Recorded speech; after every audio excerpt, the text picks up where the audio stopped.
जय सिया राम दोस्तों, इस वीडियो में हम बात करने वाले हैं ग्रैंड कॉन्टिनेंटल होटल्स आईपीओ की लिस्टिंग डे की स्ट्रेटेजी के बारे में।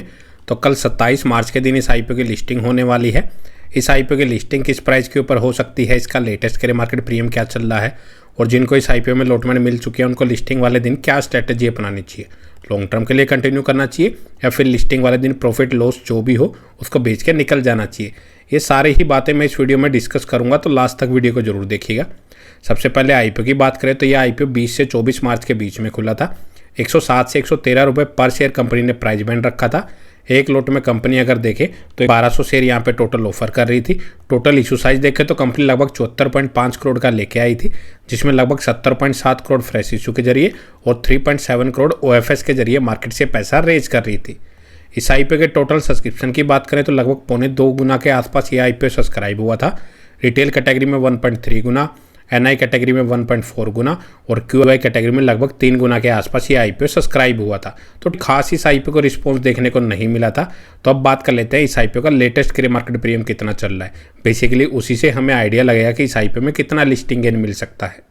अगर लेटेस्ट करे मार्केट प्रीमियम की बात करें तो वो 1 रुपये के आसपास चलता हुआ नजर आ रहा है, जो कि लगभग अगर देखें 0.8% के आसपास चल रहा है। मतलब 1% से भी नीचे इस आईपीओ का ग्रे मार्केट प्रीमियम चलता हुआ नजर आ रहा है। तो अब सवाल आता है कि इस आईपीओ की लिस्टिंग कल किस प्राइस के ऊपर हो सकती है।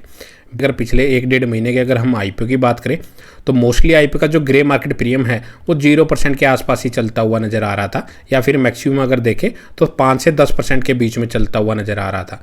लेकिन उनकी जो लिस्टिंग अगर देखें वो टोटली मार्केट के ऊपर डिपेंड की है।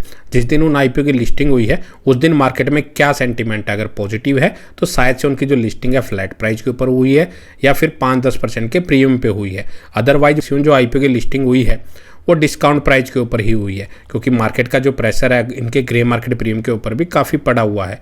उसकी वजह से मोस्टली आईपीओ में लिस्टिंग गेन मिलते हुए नज़र नहीं आ रहे हैं। से भी इस आईपीओ में ऐसा ही हो सकता है। कल के दिन इस आईपीओ की लिस्टिंग अगर देखें मार्केट गैप अप ओपन होती है और पॉजिटिविटी कंटिन्यू रहती है तो शायद से इस आईपीओ की जो लिस्टिंग है वो फ्लैट प्राइस के ऊपर हो सकती है, क्योंकि लिस्टिंग गेन तो फिलहाल के अकॉर्डिंग ऐसा मिलता हुआ नज़र नहीं आ रहा। अगर गैप डाउन ओपन होती है और मार्केट का सेंटीमेंट खराब भी होता है तो भी शायद से इस आईपीओ की जो लिस्टिंग अगर देखें 5 से 10% के डिस्काउंट पे मिनिमम एटलीस्ट हो सकती है। वो ज़्यादा पे भी हो सकती है, वो टोटली मार्केट के ऊपर डिपेंड करेगा।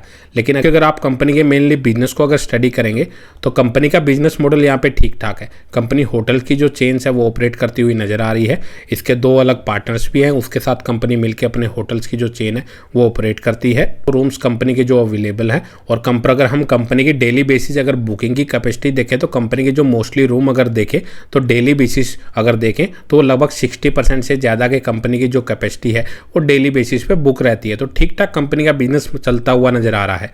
उसका आइडिया आपको कंपनी के फाइनेंशियल से लग ही जाएगा। पिछले 2.5-3 सालों में अगर देखें कंपनी का जो रिवेन्यू है वो 6 करोड़ से बढ़ के 32 करोड़ के आसपास हो चुका है। प्रॉफिटेबिलिटी भी देखें तो कंपनी 80 लाख के लॉस से 4 करोड़ के प्रॉफिट में आ चुकी है। 23 करोड़ के आसपास के रिजर्व है, लेकिन डेप्ट अगर देखेंगे तो वो 40 करोड़ के आसपास की है। इसका डेप्ट टू इक्विटी रेशियो अगर देखें तो वो 1 से ज़्यादा का चलता हुआ नजर आ रहा है, वो थोड़ा रिस्की यहाँ पे नजर आ रहा है। वैल्यूएशन थोड़ी महंगी नजर आ रही है कंपनी की। अगर नॉर्मली एसएमई आईपीओ के हिसाब से देखें तो 85 करोड़ के आसपास की इसकी मार्केट कैप है। कंपनी के फंडामेंटल ठीक ठाक नजर आ रहे हैं। अगर आपको जो आईपीओ आया वो काफ़ी गलत टाइम पे आया है। अभी ग्रे मार्केट प्रीमियम के ऊपर काफ़ी प्रेशर बना हुआ है, तो बेटर रहेगा कल के दिन ही आप अपना डिसीजन ले लें, क्योंकि लॉन्ग टर्म के लिए अगर आप होल्ड करने के लिए जाते हैं तो उसमें काफ़ी रिस्क रह सकता है। क्योंकि आने वाले टाइम में अगर मार्केट में गिरावट आती है तो सबसे ज़्यादा जो इम्पैक्ट आता है जो न्यू लिस्टेड कंपनियाँ होती हैं उन पर ज़्यादा आता है। उनमें लगातार लोअर सर्किट भी लगते रहते हैं, और अगर ऐसा भी होता है तो इन एसएमई आईपीओ में जो लॉस है आपका वो हज़ारों में बढ़ता रहता है। तो उस चीज़ को आप जरूर ध्यान में रखें, और कहेगा आप अपने फाइनेंशियल एडवाइजर से एक बार डिस्कस कर लें और रिस्क एनालिसिस करने के बाद ही अपना डिसीजन लें कि इसको होल्ड करेंगे या फिर कल के दिन प्रॉफिट या लॉस जो भी हो अपना बेच के निकल जाएंगे। तो इस वीडियो में इतना ही। अगर आपको वीडियो अच्छी लगे तो वीडियो को लाइक करें और चैनल को सब्सक्राइब करना ना भूलें। जय सिया राम।